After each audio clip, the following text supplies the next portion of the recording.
All right, welcome to this explainer. As the work week finally winds down, the company trucks get parked for the weekend, and we all start pulling the covers off our backyard grills. It is just incredibly easy to get completely swept up in the excitement of a long weekend. For so many of us, this weekend is basically the unofficial kickoff to summer. It's all about the warm weather finally hitting, hanging out outdoors, and just catching some much-needed downtime with family and friends.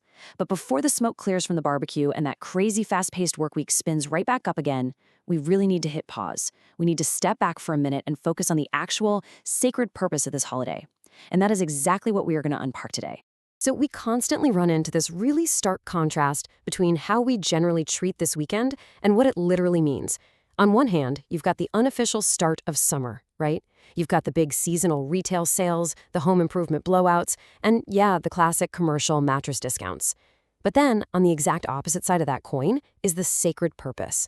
This day absolutely does not belong to consumerism. Instead, it belongs 100% to the brave men and women who lay down their lives in completely selfless service to our country. It's about remembering the fallen, acknowledging our communal grief, and truly honoring that ultimate sacrifice. Okay, let's jump right into Section 1, the origins of Decoration Day. So where did this all start? Well, this profoundly important day originally began as Decoration Day back in the 1860s. It emerged directly from the absolutely devastating aftermath of the American Civil War, which, by the way, is a conflict that claimed more lives than any other in our entire nation's history. And the fascinating thing is, it didn't start in some corporate boardroom or government office in Washington. It started totally organically, with just spontaneous local gatherings in the springtime. Communities that were still incredibly raw from unimaginable loss, they just came together in this pure act of communal grief to decorate the graves of fallen soldiers. They didn't even have grand monuments built yet. They just went out and picked the very first flowers of spring, laying them gently on the soil. Fast forward a bit to 1971, and federal legislation officially establishes the holiday on the last Monday of May, just to make sure the whole nation collectively pauses at the exact same time. Which brings us to today. Our job now is to carry on this legacy, making sure their memories stay vivid and alive. When you walk through one of those quiet, sunlit American cemeteries, and you see those pristine little flags placed so carefully right next to the clean white headstones, you are witnessing the direct result of the history we just talked about. By really understanding those origins, we make sure that the passage of time never dulls our collective appreciation for their courage. You know that peaceful atmosphere, the quiet rustle of the wind through the grass in those places? That is a direct result of the staggering sacrifices marked by those white marble stones. Moving on to Section 2. The cost of liberty. Over 1,100,000. Just let that number sit with you for a second. That is the staggering historical number of total U.S. military casualties. Over 1 million brave souls who made the ultimate sacrifice. When you think about it, every single local neighborhood we live in, our thriving local economies, the parks where our kids run around and play, the schools where they learn, every single bit of that exists because of these service members. They literally stepped into the breach to defend our fundamental right to have a community, to have security, and to just have a quiet peace of mind. There is also this incredibly deep connection between the professional trades and the very foundation of liberty. Think about it. In the professional trades, daily life is all about building things, repairing things, and protecting things, right? We use our hands to make sure local homes are safe, and businesses have a rock-solid structural foundation. We know the absolute sweat and meticulous care it takes to build structures that are actually meant to last. But here's the incredible truth of it all. The physical structures we build mean pretty much nothing without the societal framework of liberty that protects them. That peace of mind we enjoy while we're out working on a local roof or fixing a plumbing system, that is secured entirely by the folks who stood watch on the front lines and never made it back to their own homes. Our daily safety is a gift, and it was paid for by others.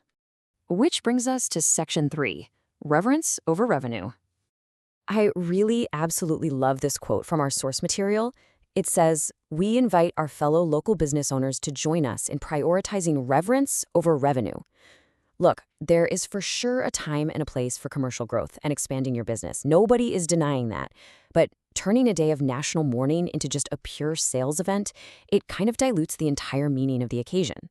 It shifts our focus entirely away from profound gratitude and just dumps it right into consumerism. So this is really about drawing a firm line in the sand. It's a deliberate call to just step back from the aggressive sales pitches for one weekend, and instead use whatever platform or reach we have to raise awareness for the families that were left behind. All right, so how do we actually do this? Let's look at Section 4, Active Ways to Honor.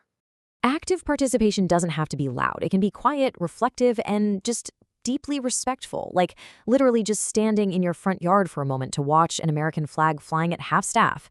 I think for so long, a lot of us have just been passive observers of this holiday, but it's time to shift that energy.